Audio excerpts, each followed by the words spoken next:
Salut les petits cookers. Alors aujourd'hui, l'ossobuco de veau. On prend un beau jarret de veau, vous voyez. Alors soit vous demandez à votre boucher de préparer déjà les morceaux, soit vous achetez le gros jarret entier, vous faites 5 portions à peu près par jarret, ou 4, hein, parce qu'au bout il y a la queue, il y a des petits morceaux. Et vous voyez, vous coupez dans le jarret, enfin il vaut mieux demander à votre boucher bien évidemment, et on obtient les gros morceaux d'ossobuco avec le fameux os à l'intérieur, avec un petit peu la moelle dedans, ce qui est encore meilleur. Donc on va prendre des oignons, donc on va dire vous prenez 4 gros morceaux de viande hein, par personne, ou 2 petits, hein, et vous mettez au moins 2 oignons pour 4, voilà. Bon, là c'est pour le restaurant, il y en a beaucoup. On va faire des carottes également, donc vous prenez 3 belles carottes, vous les coupez en tronçons également. Avec du succès ce petit ossobuco. Vous allez voir, c'est assez rapide hein, en fait, hein, et ça cuit relativement rapidement aussi. Hein.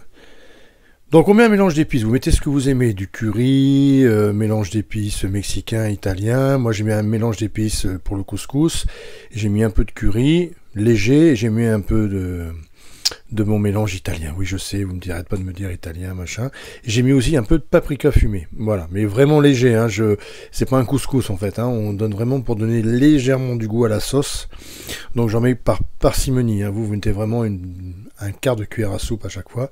Je mets des herbes de Provence également, voilà. Ça donne toujours du goût, les épices donnent du goût à vos plats et à tout ça. Après, il faut les doser. Souvent, il y en a qui disent trop d'épices dans les commentaires, tue l'épice. Non, si vous les faites bien, il n'y a pas de problème. Donc, vous les faites torréfier à sec, hein, comme vous savez maintenant, pour ressortir tout l'arôme des épices. On met de l'huile d'olive, toujours, on est en Provence, et on rajoute les oignons et les carottes.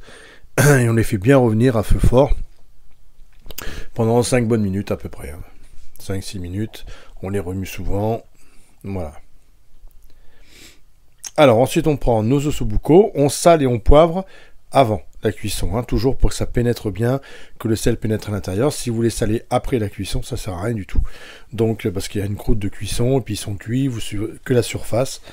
Et donc vous salez avant et après, bien recto verso. Ensuite vous mettez la farine, vous singez, ce qu'on appelle dans le terme professionnel, singer la viande, c'est-à-dire vous mettez la farine et vous mélangez bien pour mettre de la farine un peu partout.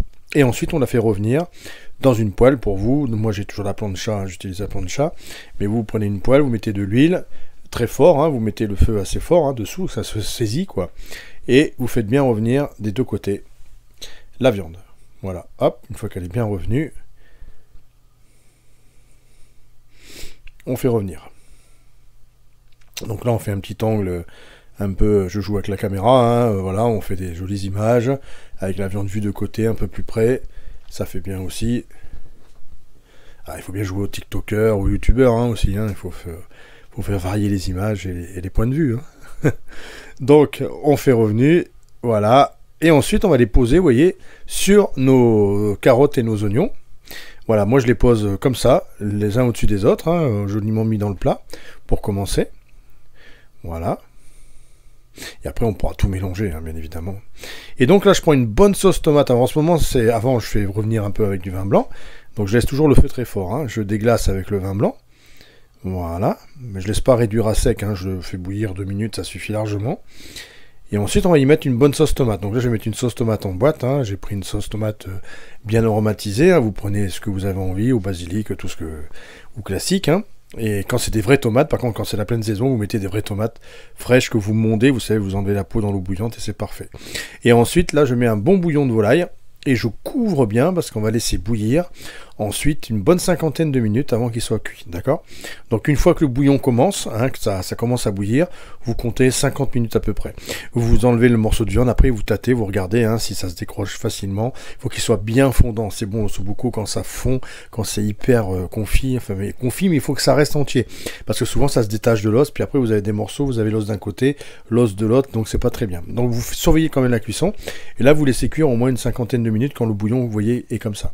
Alors avant la fin de la cuisson, on va dire 10 minutes avant la fin de la cuisson, je mets un petit peu de persil. Là j'avais pas d'ail, d'habitude je mets de l'ail, je vous l'avoue, et là j'avais pas d'ail, j'ai pas mis d'ail, ça n'a pas changé grand chose, mais ça donne un petit goût supplémentaire si on veut.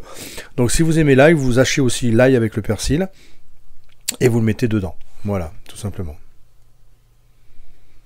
Et voilà, au bout de 50 minutes, notre ossobuco est prêt, la sauce est onctueuse, elle a réduit, elle est parfaite. Et voilà, notre ossobuco est prêt. Allez les petits cookers, régalez-vous bien. Vous servez ça avec des pâtes, du riz ou des petites pommes de terre. Allez, ciao.